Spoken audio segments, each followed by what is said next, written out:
between what John Robitaille is doing and John Laughlin with the Republican Party, a gentleman who I revere very closely and who's helping us rebuild this Republican Party and rebrand the Republicans as a former executive director of the national GOP. I'm honored to have the Rhode Island State GOP Chairman Ken McKay to come up and speak tonight. Come on up, sir.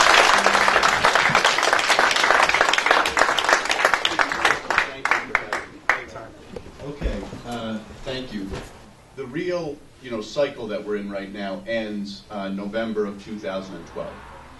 So it's a year from this coming November, and already there are rooms like this in North Providence. When I'll tell you a little bit about my background and tell you, explain why I think this is so relevant.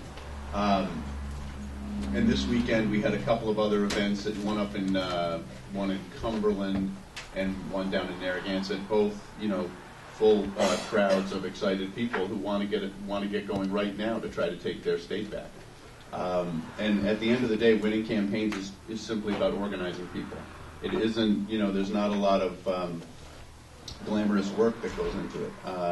You see these the movies, right? Primary colors and all these things, and they make it look. I've been involved in campaigns for the last 10 or 12 years, and on all kinds of different scales, and they're all basically the same. I mean, the issues are a little different depending on the state and the size and the budget, but at the end of the day, it's about ginning up crowds and building spreadsheets and identifying your vote and turning your vote out and doing those simple tasks better than your opponent.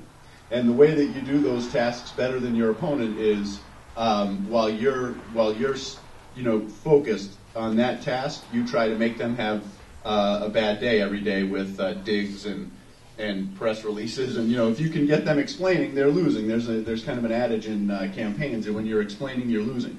And the reason that is not because you're not right on the issue, but it's because you're not paying attention to what you need to be doing, which is identifying your vote and building a mechanism to turn them out on election day. So we're going to do that here.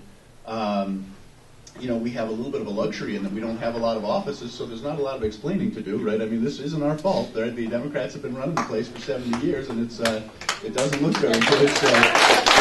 Whenever I get asked a question like, well, Ken, what do you think about it? I'm like, well, what does that have to do with anything? What does it matter what I think about it? I didn't do this. I didn't make this mess. But we're going to clean it up. You gave them 70 years, give us 2, and let's see if we can do a better job at it. People say, hey, listen, Kenny, you're crazy because in 2010, it was the best year for Republicans in, decades, and you guys couldn't win. And so there's something inherently wrong. There's too many Democrats. There's all these other reasons and excuses why we can't win. But here's what they don't, people have such short memories. What happened in 2006? 2006 was the worst year. George Bush was still president. The wars were awful. Guantanamo, all these things, by the way, that Barack Obama was going to fix for us. I don't think he has. But and by the way, gases. I don't know if anybody's checked lately. It's over $4. But so he's, this guy's just awful. But my point is that so in 2006, what happened? In the worst year for Republicans, nationwide since Watergate, since Richard Nixon and a bunch of guys broke into the national headquarters, got caught, and our nation was in a constitutional, nightmare for that people still have awful feelings about today. The worst year for Republicans since we broke into the Watergate and got caught. We won. In Rhode Island, Governor Kucheri was reelected that very year. So the idea that 2010 is somehow emblematic of our inability to win, and we're tattooed with this inability to get Democrats across the finish line, it's just nonsense. It's just an election. This is what happens every cycle. You have an election in November. You talk about what went. All the geniuses come out in December and say this is what happened, right? I wish they were there in September. You know what I mean? I know you guys do too, because you spend a lot of money, and they don't seem to have that advice until afterwards. But I guess the point of the whole thing is that there's no reason that we can't have our day, and I intend to fight to make sure that we get it. And if we don't, as both John Robitaille and John Laughlin have said, we're not going anywhere. Like I have no interest in running for office. I don't want to run for some public seat. I don't care. I don't like the idea of working in government. I worked in government with Governor Kucheri for 3.5 years. It was miserable because you have to make believe. You're always sitting here talking with these folks like we're actually having this debate on the merits. Well, there is no debate. It's not true. You're not debating anything. There's only one thing going on, counting votes.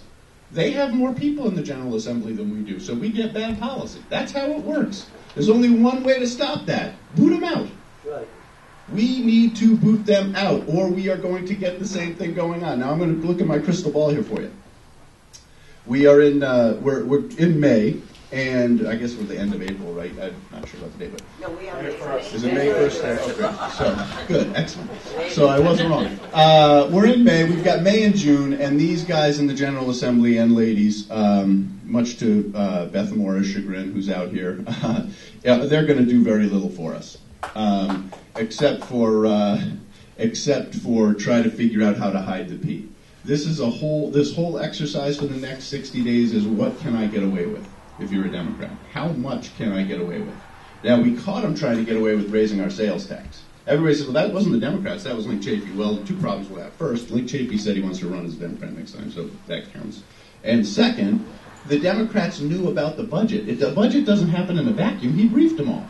So he told Gordon Fox and Teresa Pye back in January, the budget has a sales tax hike in it. And they didn't say to him, don't do it.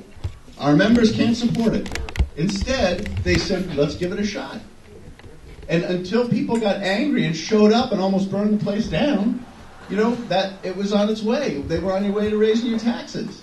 And the raises. Remember these, wasn't an idea that they floated. They didn't say, hey, we'd like to give these unqualified people tens of thousands of dollars more of your money. They did it. The raises, that money's being deposited into their bank accounts every week. They got caught after the fact. They like to make it look like, well, we're going to review it. Review what? The guy's got the money. I'd like to review some stuff too. I don't know, what does that mean? Claw back my money. I want my money back. But, it isn't going to happen. So we're going to continue to point those things out. We're going to focus and work hard to make sure that we get the results that other states have gotten. We are capable of winning in these elections. If you look at the results in the past, if you look at the vote history, you will see in 2006, the worst year for Republicans, we win races. In 2010, the best year, we lose. It just is what it is. If you look at John's race, there was too many people on the ballot. I think, John, you've done the math, is 60-some% voted for a conservative candidate. So that's our vote. All we need to do is organize it and turn it out. That's where you all come in. You work, you start showing up now. And we give you help, and we help you identify the vote that you need to ID, and we get you the resources to make the telephone calls. You call them, you put them on a spreadsheet, and then we build a get-out-the-vote mechanism. We turn them out, and we win. It isn't rocket science. It's hard work. That is, you know what I mean? It's hard work, and it's a gamble, and it's an emotional investment. But it isn't rocket science, and we can win. There's an article in the paper, you got to read it. It's the second little op-ed that they write in the Providence Journal. I don't know if you got a chance to see it today. Yeah, it's on Cicilline, or it's actually not on Cicilline. It's on Donald Trump, pardon me. And it goes on and on and on about how Donald is, this is all a sideshow, blah, blah, blah. Donald this, Donald that. This can't be for real.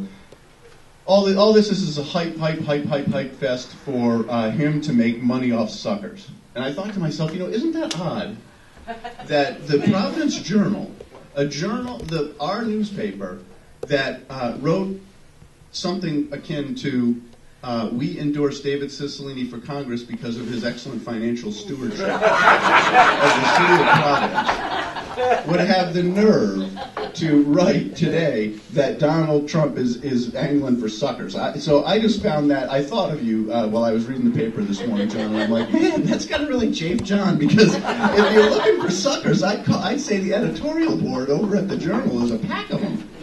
I just feel awful for what happened here, and we're going to make sure we remedy that in 2 years and kick David out of there.